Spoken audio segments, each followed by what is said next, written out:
Welcome back to this YouTube channel. It sounds really weird, but I actually filmed this. I filmed this whole video, and I just said it again. I have this problem where I say every 2 seconds for some reason. I'll go like I sound like an idiot. I'm like, dude, what the fuck? Like, why are you saying I hate when people say So I almost said it again. If you get pissed off in the second half of this video, or even this half, with me saying sorry, I can't control it. I guess that's just feedback. But thank you for that last video. I think there's 120 people that watched it. I actually had a comment too, which is pretty big. I didn't really promote that video, so I didn't think it would get any views, but it did, and it has people that watched it, which is pretty cool. People that watch me yap into a screen with a Miro board is something that I didn't think would get views. But here we go. This video, as you can see, is titled How to Make It Out of the Trenches. I'm not from the trenches, but I'm going to be simulating being from the trenches and making it out with simulated profits. Every time I say I'm going to shake my head. Simulated profits. I'm going to go through buying an account. I'm going to buy brand new accounts. I'm going to go through how I trade them, the risks that I use, and this part of the video is going to be more psychological based. I'm going to go over a little bit more the traits of successful traders and how to start with little or no capital. And then the rest of this video will be me going through what I'm looking at for the week, buying the accounts, and yeah. Okay, so without further ado, let's jump into this first Miro slide that all the course sellers love to use. Miro, it looks pretty cool, but most of the time it's just fluff. I just like it because you can get ideas out on a board and I can go through them. They're pretty convenient for this YouTube video. So first one is spend time alone and picture yourself where you want to be at in 5 years if you commit versus if you give up. This is pretty general advice. I'm not a motivational speaker at all, but this is something that's super powerful. If you can sit in your room and imagine where you want to be at with the skill that you want to create in 5 years, if you commit to it, that is something that is a double-edged sword, where if you sit in your room and you put all your time into something like trading and all you're doing is looking at the markets and you want to be really successful really fast with trading, it's not going to work. You're going to end up gambling, because the longer you look at markets, it's like a casino. You're going to end up losing money. So spend time alone, but have a plan of what you want to do with trading and a timeline. Put that money into a business and build something that is worthwhile. Second one is kill your old self and the limiting beliefs that happen because of statistics. I keep saying a lot of people, when they get into something entrepreneurial, they have this wall of an income barrier that they need to get over. And then they're like, oh, once I get over this, I'll be good. It doesn't really work like that. And once you get over that, you're not really going to be happy either. So just get all that out of your mind. And especially with something like trading, where the statistics are 99% of traders fail. I get it. It's daunting, and it sounds like I'll have to be in the 1%. You have to be in the 1% for pretty much everything if you want to be an entrepreneur. Like, I'm sorry, you have to work harder. You have to take more risks. You have to pretty much be everything in the 1% if you want to make a lot of money. So just take the trading and gambling mindset out of it, and don't have those limiting beliefs based off of statistics and what you hear. Okay, another thing I want to talk about is how casinos have the highest LTV and how that relates to trading. Casinos' highest LTV stands for lifetime value. Lifetime value is how long you can get a customer, how much value you can get out of a customer in their lifetime, right? You see these people like Steve will do it, or you see like Togi. They make good they make interesting content. They go to casinos, and that's how I would explain trading. Like, those guys gamble, but they have, I keep saying it, they have a YouTube channel where they get content from gambling. It's kind of like something like that. You want to treat trading like that, but you actually want to be good at trading and give yourself the best possibility to win. Lifetime value is, like I said, the most value you can get out of a customer. That's why when they go and sit down and play blackjack for 9 hours, they get free drinks, they get cigarettes. They're really nice to them. So why is this important? Prop firms want to pretty much be the same thing. prop firms want to have good traders to stick around, and it's a little bit different because good traders that stick around in prop firms normally don't ever like blow up their life with like gambling, but it's kind of the same thing. Like the people, it's actually kind of opposite. The people that just buy accounts and recycle through accounts, those are like the lifetime value for the prop firm. They are targeting people that want to keep blowing accounts, right? They want those people that are going to keep coming in, keep paying for the accounts, keep blowing them, because they're going to get the most value out of them in the lifetime. Next one is, I think I talked about this a little bit in the last video, but treat trading like a business, like cold email and sales, because every single action is a calculated bet. Okay, so there's three, I describe this in my mind as like three different scales, right? So you have trading. When you're trading, you analyze the markets for maybe an hour a week, or I do at least. But at the start, I was doing it like 60 hours a week. So I'm trading not much time, but if I lose, I lose a lot of money. Cold email is kind of in the middle where you got to pay for the leads and you have to create the copy, create spin tax. There's a lot of time and there's also a decent amount of money. That falls in the middle. Sales is a lot of time, but you don't lose any money unless you bought the leads. But the moral of the story is every action is a calculated bet. You have to determine your risk to reward. Everything has a trade-off. Trading is one of those things that you're going to lose a lot of money, but if you can get to a point where you can put little time into it and put that towards something else while using trading as a way to pour kerosene on your income, that's where we want to get at. And that's how it relates to things like cold email and sales.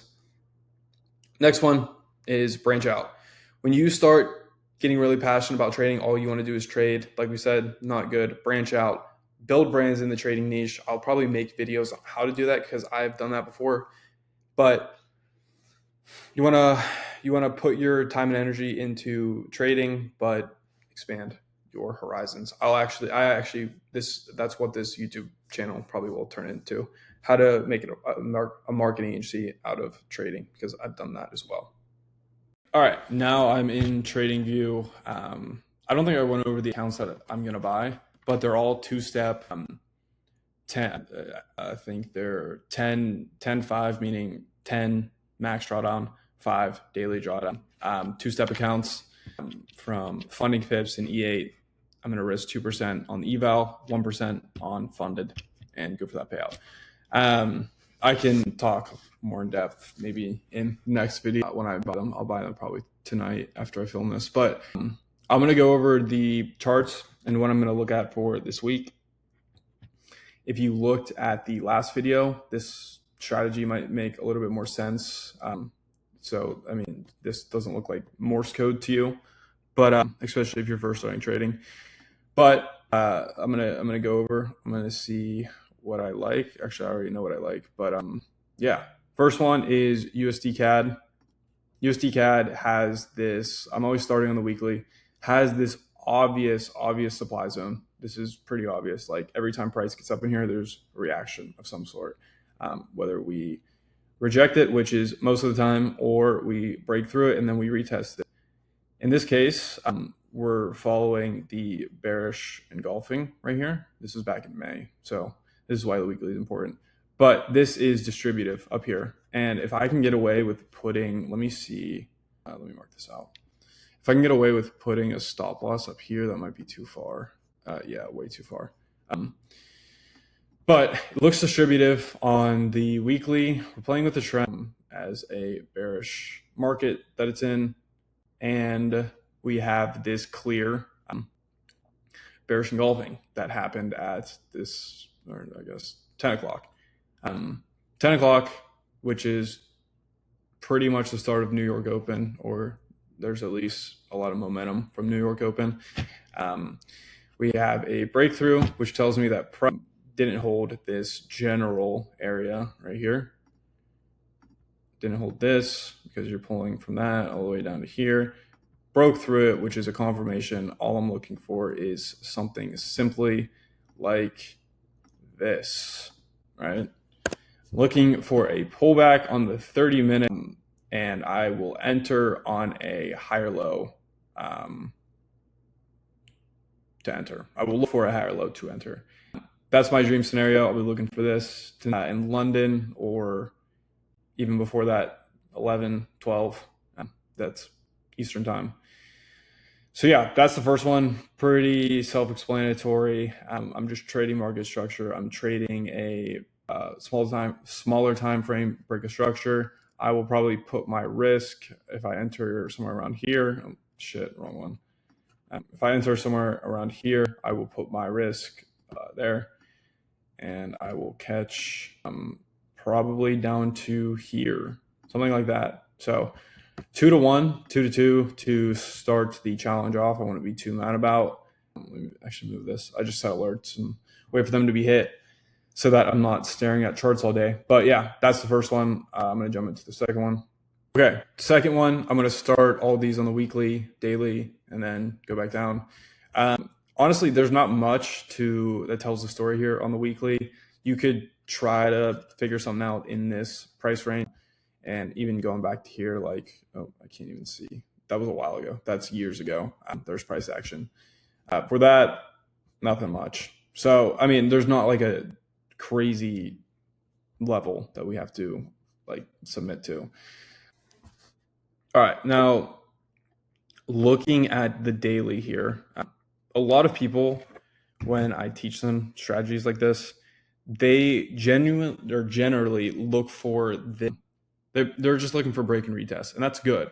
That's the first thing you want to look for. Sometimes you just have to have market experience and know to look backwards and see what the chart wants to do.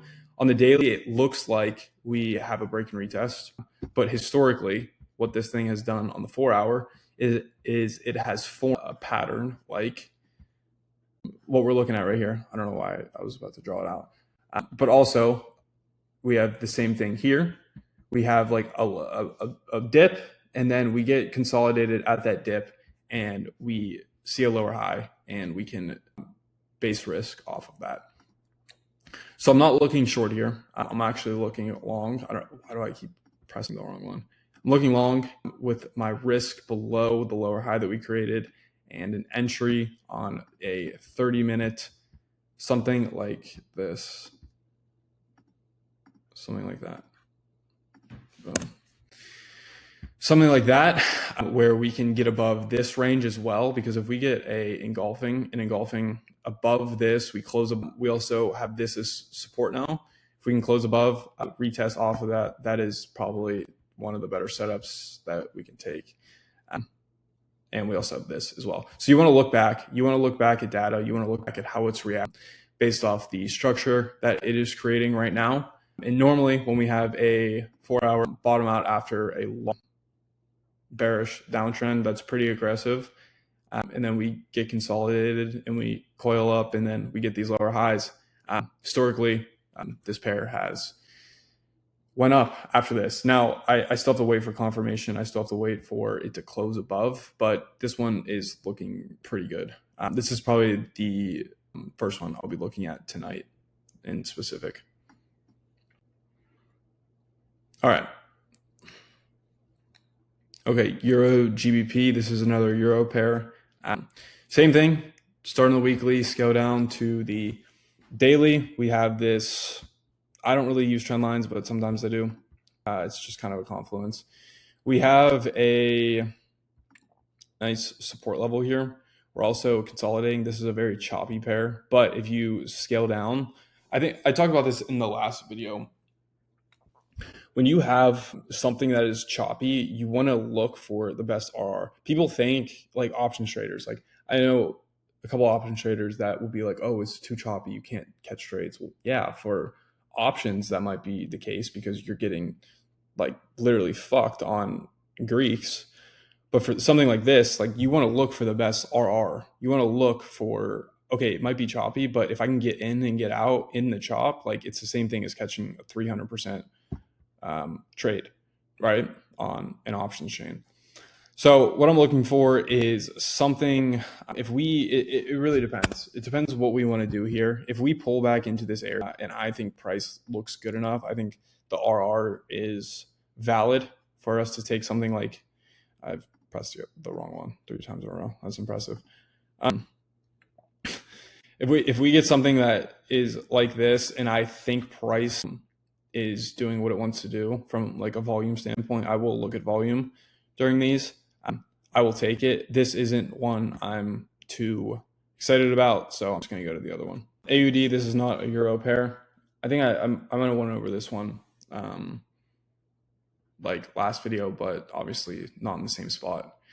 Weekly, we're obviously bullish.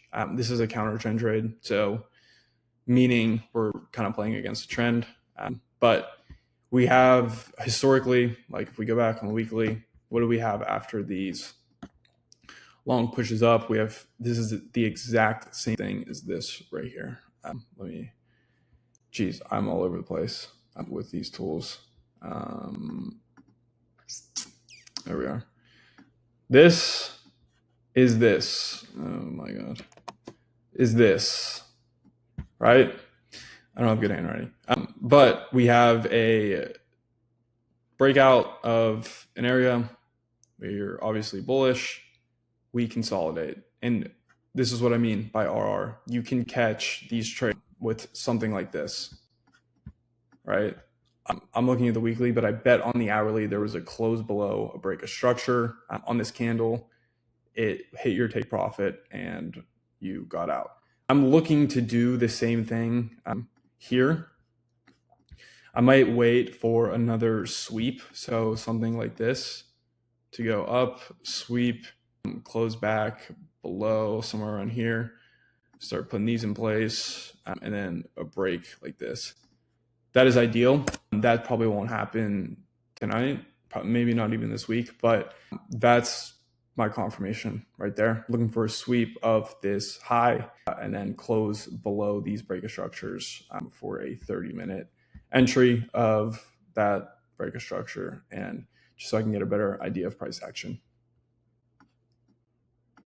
All right, I kind of wrapped up the analysis there, but these are the accounts and the models I want to buy.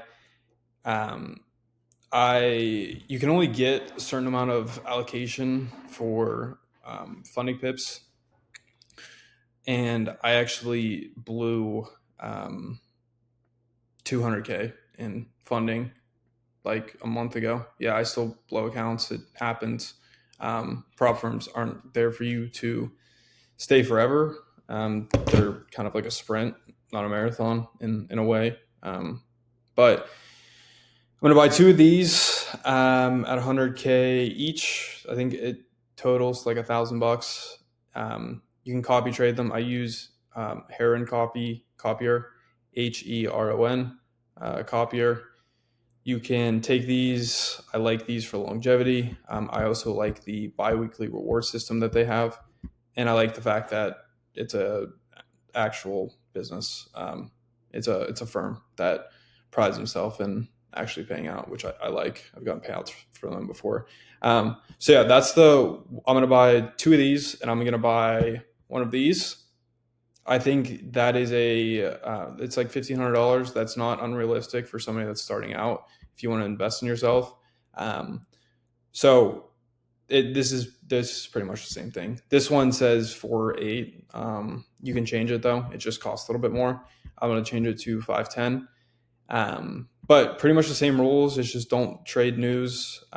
This one actually has a consistency rule, which I don't really like, but just for the swing trading aspect side of things. Yeah, but you can copy trade these. I'll show how once I buy these. I'm going to buy these tonight.